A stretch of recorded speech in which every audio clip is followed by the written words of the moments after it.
Hi, ich bin Ferdi von CETA Automotive. Heute haben wir einen C63S im Haus und da wollte ich gerne die Klappensteuerung einmal vorstellen. Und es ist heute geiles Wetter, 20 Grad, Heckantrieb. Weil wenn man das Auto schon da hat, dann das Ding peitscht brutal. Keine Sorge, ich darf damit so fahren. Also ich werde in dem Video euch ein paar Details erzählen über die Abgasanlage vom C63S, beziehungsweise generell den C63, was unsere Abgasklappensteuerung hier bringt. Ein paar Details halt zur Anlage, wie sie serienmäßig funktioniert und mit Modul. Und das mache ich gleich draußen, wenn wir hinterm Auto stehen, weil hier drin ist es echt geil warm heute. Wir haben, sage und schreibe, immer noch 20 Grad. Und den Rest machen wir dann draußen mit ein paar Soundchecks.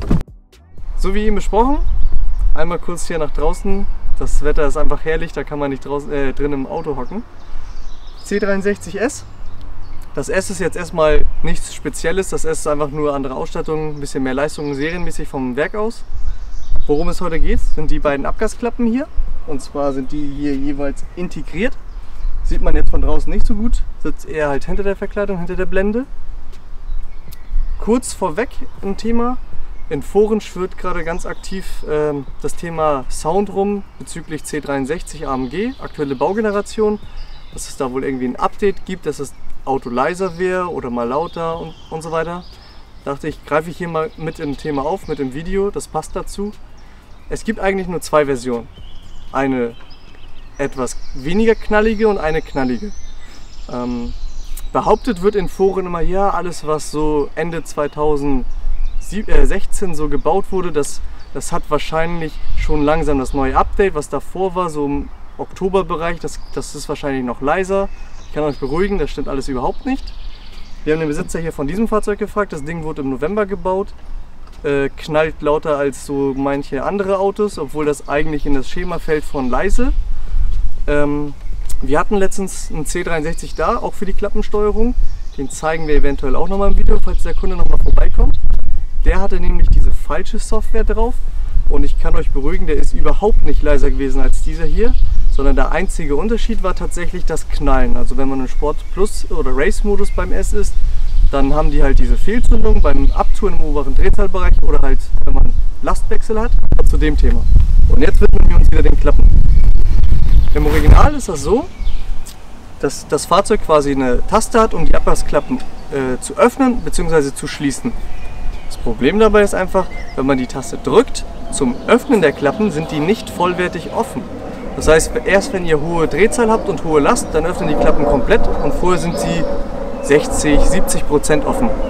Klingt erstmal nicht schlimm, hat aber einen Nachteil, wenn ihr zum Beispiel im Stadtverkehr seid, wo ihr halt typischerweise jetzt nicht Kickdown fahrt, sondern einfach nur entspannt cruist, dass die Klappen nicht komplett auf sind und dieses typische AMG-Bollern fehlt.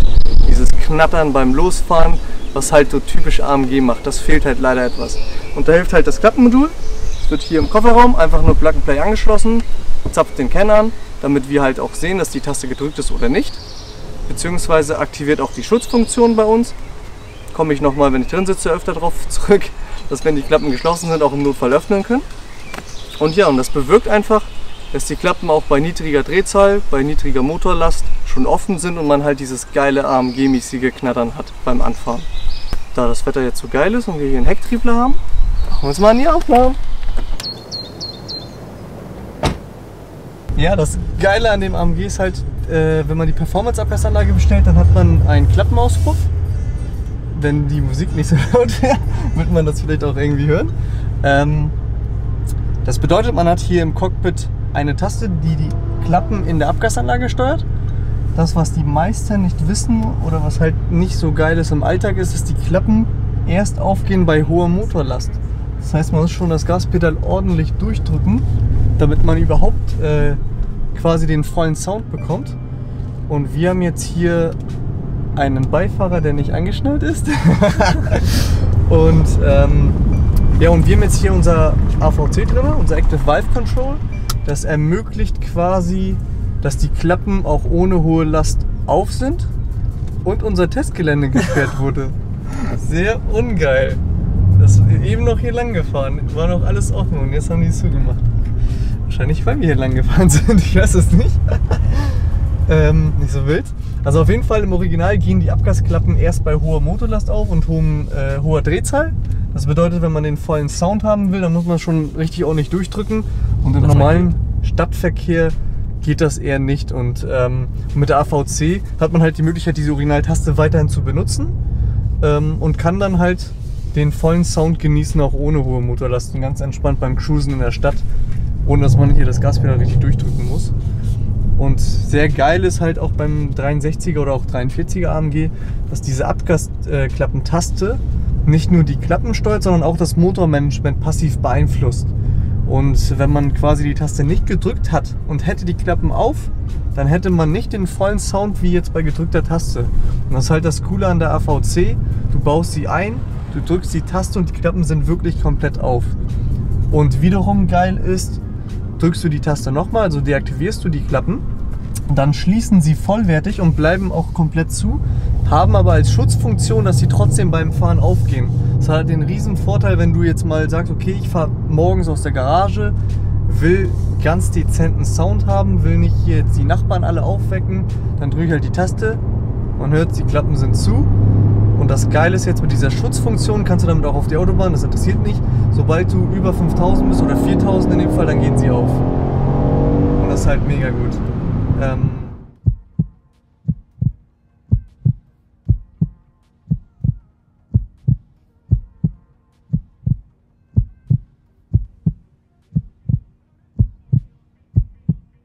Dieses Video muss richtig Porno sein, weil dieses Auto hat Potenzial. Wie macht ein AMG?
Je nach gewähltem Profil, jetzt sind wir zum Beispiel im Sportmodus, jetzt im Komfortmodus, ändert sich hier automatisch die Abgasklappentaste. Zum Beispiel im Komfortmodus sind die Klappen erstmal standardmäßig deaktiviert, im Sport auch und im Sport Plus gehen sie automatisch auf. Also jetzt kann man ja im Alltag zum Beispiel im Sportmodus fahren, aber die Klappen trotzdem aktivieren. Wie eben erklärt von mir, ist im Originalmodus die Klappe trotzdem nicht vollwertig auf. Sie geht früher auf als ursprünglich, aber nicht vollständig und erst unter hoher Drehzahl und hoher Last. So, und um das zu umgehen, haben wir jetzt halt unsere AVC verbaut. Das heißt, sobald die Taste gedrückt ist, sind die Klappen durchweg offen. Das heißt, maximaler Sound ohne hohe Last. So, und jetzt gibt es immer noch mal die Gegebenheit, dass man sagt, okay, ich möchte gerne den Originalmodus haben. Das haben wir hier auch implementiert. Dazu muss man nämlich diese Taste hier berücksichtigen. Die ESP-Taste, die drückt man ja im Regelfall eher seltener, wobei ich das mir nicht sicher bin.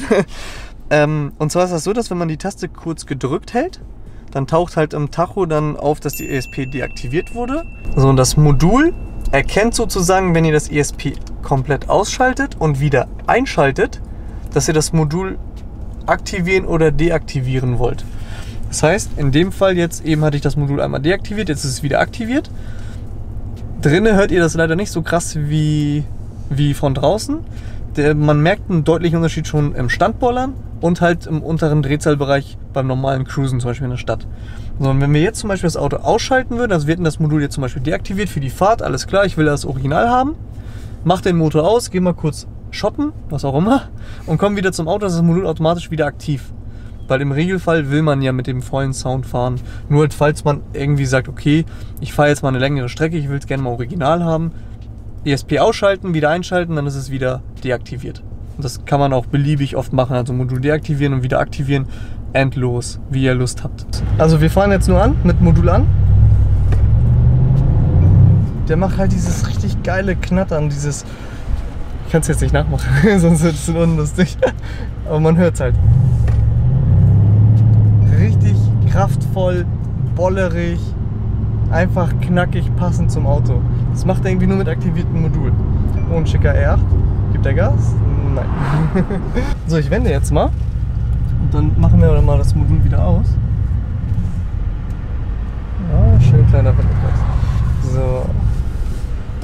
Ich schalte das Modul kurz aus. Geht ja hier mit der AVC super easy. Jetzt ist es aus. Ich höre es sofort, aber ob man es in der Cam hört. Ich weiß nicht, ob man es in der Cam hört. Ich probiere es mal. Jetzt fahre ich wieder an. Man hört knallen, aber man hört nicht. Also wir fahren jetzt nur an, mit Modul an. Der macht halt dieses richtig geile Knattern.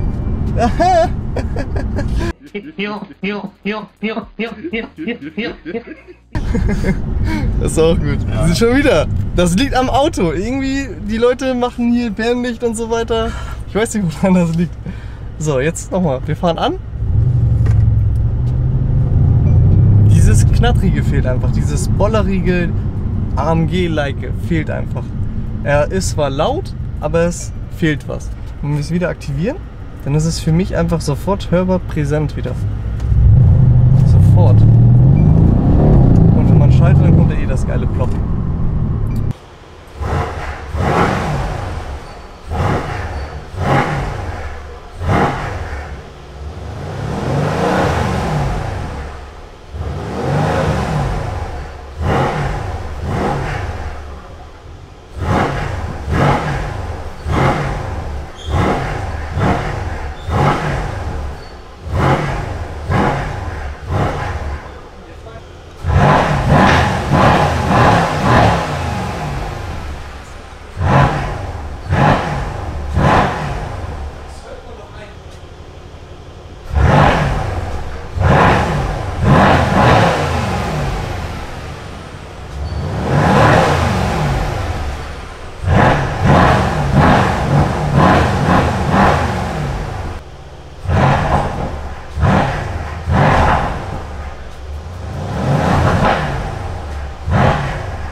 Also am Anfang hat man diesen Unterschied riesengroß gemerkt und im Sport Plus hört man den Unterschied nicht. Genau, aber man hört noch minimalen. So, im Komfortmodus sind die Klappen erst unter hoher Last und hoher Drehzahl auf und im Sport Plus sind sie schon deutlich früher auf. Mit dem Modul sind die halt durchgehend auf und dann hat man halt den vollen Sound von unten bis oben. Ganz einfach. In diesem Sinne verabschiede ich mich wieder von euch. Hoffe, das Video hat euch gefallen. Ich fand es cool, das zu drehen mit euch und wünsche euch viel Spaß beim Schauen. Au revoir, ich fahre noch eine Runde.